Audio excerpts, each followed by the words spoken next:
Zaman dahulu, di kerajaan Galuh, berkuasalah seorang raja bernama Bojonggaluh, yang konon menurut cerita adalah raja palsu karena nama aslinya Ki Bondan. Ki Bondan memiliki seorang permaisuri yang bernama Nyi Ujung Sekarjingga. Di negara tersebut juga tinggal seorang resi yang sakti, disegani, dan dihormati oleh masyarakat seperti halnya pada raja. Ia bernama Ki Ajar Sukarsi. Dikisahkan, Raja Bojonggaluh ingin mencoba kesaktian sang resi. Ia kemudian mengutus pengawal untuk menjemput Ki Ajar Sukarsi ke istana. "Pengawal, jemput Ki Ajar Sukarsi ke sini. Aku ingin mencoba sampai di mana kesaktian dia," perintah sang raja. "Daulat, Gusti Prabu." Pengawal menjawab, kemudian pergi menemui Ki Ajar Sukarsi. "Maaf Ki Ajar, aku diutus raja untuk menjemputmu ke istana menghadap beliau," kata pengawal sesampai di tempat Ki Ajar Sukarsi. Ki Ajar Sukarsi pun manut dan ikut bersama pengawal ke istana. Sesampai sang resi di istana, ia disuruh menaksir kandungan sang permaisuri.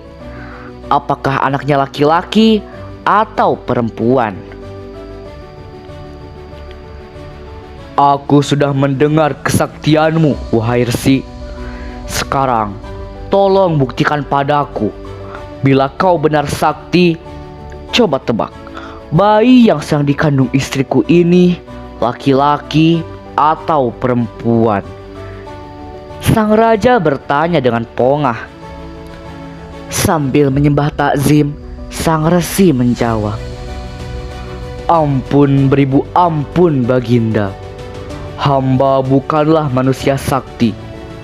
Hamba tidak memiliki kesaktian apapun. Tapi walau demikian, seperti permintaan yang mulia tadi, hamba akan menebak anak yang dikandung permaisuri. Anak yang dikandung permaisuri adalah laki-laki." Demikian jawaban Ki Ajar Sukarsi.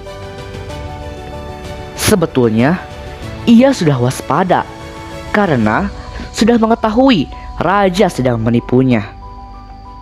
Memang raja ketika itu sengaja menipu Ki Ajar Sukarsi dengan tujuan untuk menghancurkan pamor atau wibawanya. Raja memerintahkan pada istrinya, Nyi Sekarjingga, menyimpan kuali di perutnya dan terus ditutupi dengan kain. Tentu saja, perut Nyi Ujung Sekarjingga jadi terlihat buncit seperti orang yang sedang hamil. Mendengar jawaban Ki Ajar Sukarsi, Ki Bondan tertawa terbahak-bahak. "Hahaha, kamu salah resi. Istriku sedang tidak mengandung. Itu hanya kual yang ditaruh di bagian perutnya. Karena engkau menjawab salah, maka engkau harus dihukum pancung," ujar raja sambil terus tertawa terbahak-bahak. Untuk membuktikan ucapannya, raja menyuruh permaisuri menyibak kain yang menutupi kuali tersebut. Tapi begitu permaisuri menyibak sedikit kain penutup tersebut, wajah raja mendadak pucat pasi. Kaget, malu, marah bercampur jadi satu. Mau tidak begitu bagaimana? Ternyata di perut sang permaisuri tidak ada kuali. Kuali itu telah hilang. Sebagai gantinya, perut permaisuri benar-benar besar dan benar-benar hamil. Raja mengakui kekalahannya. Dengan malu, raja menyuruh sang resi pulang. Ki Ki Ajar Soekarsi lantas kembali ke pertapaannya di Gunung Padang. Baiklah, Resi. Aku mengakui kehebatanmu. Terima kasih telah memberiku pelajaran.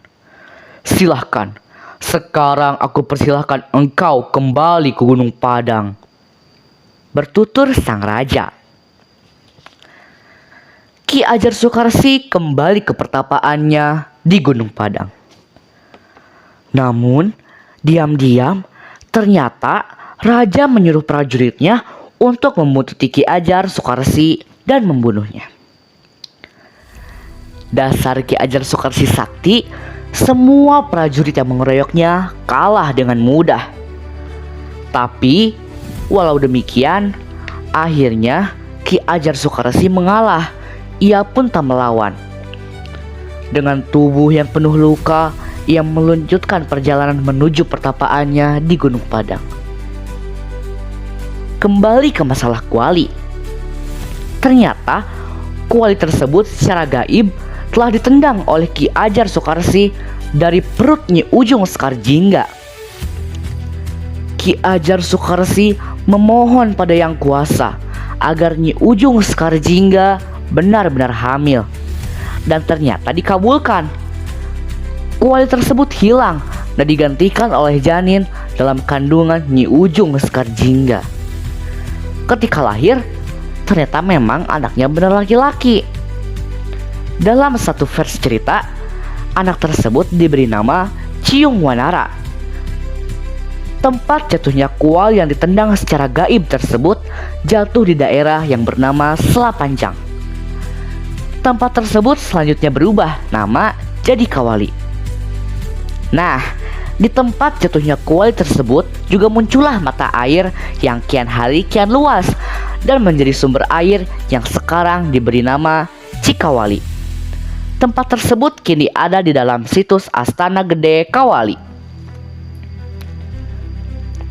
Selama dalam perjalanan menuju Gunung Padang, Ki Ajar Soekarsi berjalan dalam keadaan penuh luka. Darah mengucur dari luka-lukanya. Malah sempat jatuh dan terlentang seperti layaknya posisi orang tidur. Tempat tersebut dinamakan Cikedengan. Berasal dari ngedeng atau kalau dalam bahasa Indonesia posisi tidur. Di suatu tempat, luka Ki Ajar Soekarsi mengeluarkan darah berwarna kuning. Tempat tersebut kemudian diberi nama Cikoneng yang berasal dari warna darah berwarna kuning atau koneng dalam bahasa Sunda. Ketika hampir sampai ke Gunung Padang, Ki Ajar Soekarsi mengeluarkan darah berwarna bening. Dan di daerah tersebut diberi nama Ciherang. Ciherang dalam bahasa Indonesia bermakna air bening.